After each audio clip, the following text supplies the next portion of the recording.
Good morning. Today's assignment is factoring quadratics. So recall that a quadratic is a variable expression of degree 2. So the variable with the greatest exponent is 2.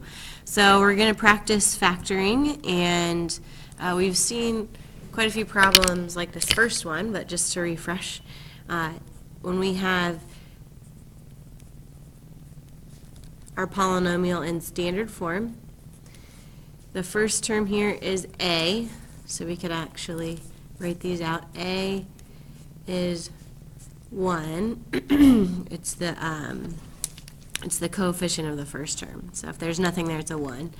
B is 15, and C is 50. And so we can write this in factored form pretty quickly since A is equal to 1. And we know that our variable goes here, and then we just have to find the two terms that multiply to get C and add together to get B. So our C value here, our B value here, 50, two numbers that multiply to get 50 or 10 and 5, and they add up to 15. So that worked out well. And we can put those in either spot. So there's that first one. Now number 3, if we jump down, has a negative sign in front. So A here equals a negative 1.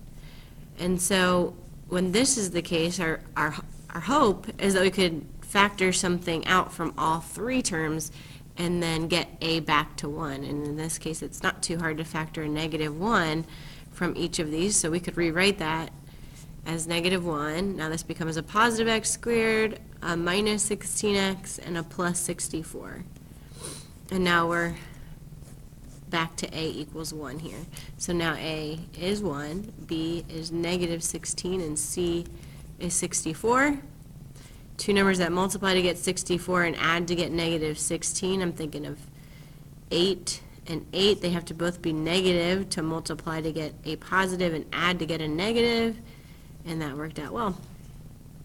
So we do keep the negative 1 in front of the parentheses all the way through, and then we have x minus 8, x minus 8. And that's our final answer. And you'll apply that to number 5, number 9, similar negative 1 that you could factor out. And then looking forward here, you can see questions like number 4, and we have where A is negative 6. And so we hope each one of these is also factorable by a negative 6. And indeed, 54 and 120 have a factor of negative 6, so we're going to factor out a negative 6 here, leaving us with n squared minus 9n, and negative 120 divided by negative 6, that's going to be plus 20.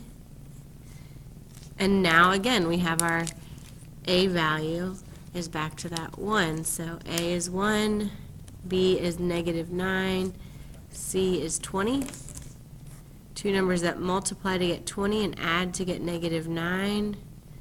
Just thinking about 4 and 5, so negative 4 times negative 5, that works out.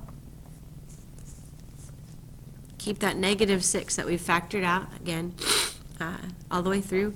And now we have n minus 4. And minus 5.